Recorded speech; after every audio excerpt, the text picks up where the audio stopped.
ଆମର main focus ହେଲା ମାର ପୂଜା। ଆମେ ପୂଜାଟା ରୀତିନୀତି ଅନୁସାରେ ପାଳନ କରୁ।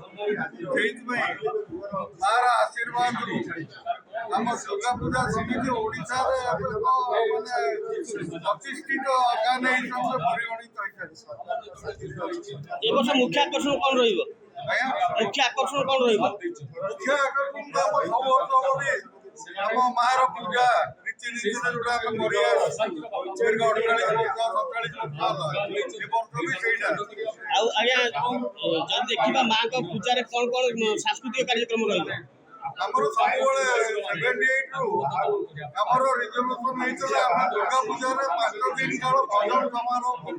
ତା ଛଡ଼ା ଆମର ଏବେ ଏଇଠି କେବେ ଆଜି ପର୍ଯ୍ୟନ୍ତ କେବେ ମାଇକ୍ କି ଏଗୁଡ଼ା ସବୁ କିଛି ବାଜେନି ଏକ୍ସେପ୍ଟ ଭଜନ ସମାରୋହ। ଆଉ ଶ୍ରଦ୍ଧାଳୁଙ୍କ ଭିଡ଼କୁ ନିୟନ୍ତ୍ରଣ କରିବା ପାଇଁ କ'ଣ କ'ଣ ବ୍ୟବସ୍ଥା ରହିଛି? ଶ୍ରଦ୍ଧାଳୁ କିଭଳି ଦର୍ଶନ କରିବେ ଶୃଙ୍ଖଳିତ ଦର୍ଶନ ପାଇଁ କ'ଣ ବ୍ୟବସ୍ଥା କରାଯାଇଛି? ଶ୍ରଦ୍ଧାଳୁଙ୍କ ପାଇଁ ଆମର ଲେଡିଜ୍ ଗୋଟେ ସାଇଡ୍ରେ ଜେଣ୍ଟସ୍ ଗୋଟେ ସାଇଡ୍ରେ ଆମର ଏଣ୍ଟ୍ରି ଗେଟ୍ ହେଇଛି ଏକ୍ଜିଟ୍ ଗେଟ୍ ଅଲଗା ଅଲଗା ଅଛି। ସେମାନେ ଆସିବେ ଭିତରେ ଦର୍ଶନ କରିବେ ମାଆକୁ ଆରାମରେ ବାହାରିକି ଯିବେ ଯେମିତି ସବୁ ବର୍ଷ ଆମେ କରୁ।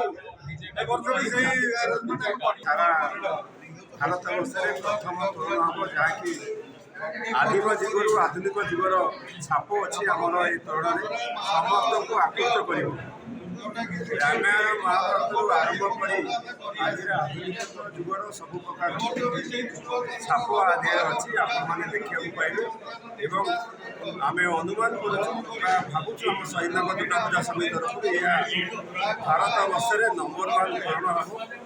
ଆପଣଙ୍କ ଚ୍ୟାନେଲ୍ ମାଧ୍ୟମରେ ସମସ୍ତଙ୍କୁ ଅନୁରୋଧ କରିବୁ ଘରଟିଏ ମାଆଙ୍କୁ ଦର୍ଶନ କରିବା ପାଇଁ ଶହୀଦନଗର ଦୁର୍ଗା ପୂଜା ସମିତିକି ଆସନ୍ତୁ। ଆମର ଏ ପ୍ରଥମ ବିଶେଷତା ରଖିଛୁ ମାଆଙ୍କ ପୂଜା। ଆପଣମାନେ ଜାଣିଥିବେ ଆମେ ନୂଆ ଇଏରେ ମାଆଙ୍କର ସମସ୍ତ କାର୍ଯ୍ୟ ହେବ।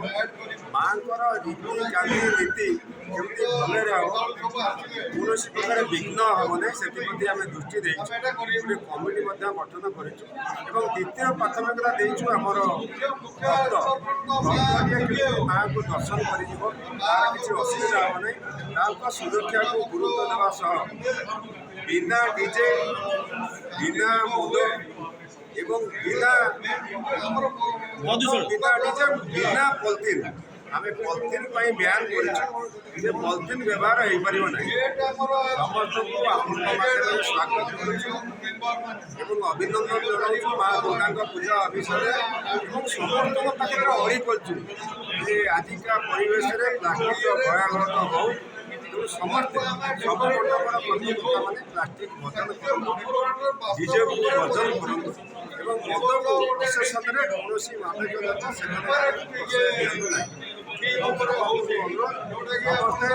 ଘରଟିଏ ବା ଦୁର୍ଗାଙ୍କୁ ଦେଖିବାକୁ ଆସନ୍ତୁ ଶହୀଦନଗର ଦୁର୍ଗା ପୂଜା ସମିତି ଆପଣମାନଙ୍କୁ ବିନା ବଜାର ସହ ବିନା ବଜାର ଭଜନ ସମାରୋହ କାର୍ଯ୍ୟକ୍ରମ ସହ ବିନା ବଜାରର ମଧ୍ୟ କାର୍ଯ୍ୟକ୍ରମ ରଖିଛି।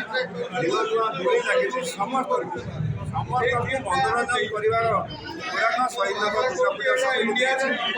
ସମସ୍ତଙ୍କୁ ଅନୁରୋଧ କରୁଛୁ ଘରଟିଏ ମାଆଙ୍କୁ ଦର୍ଶନ କରିବାକୁ ଆସନ୍ତୁ।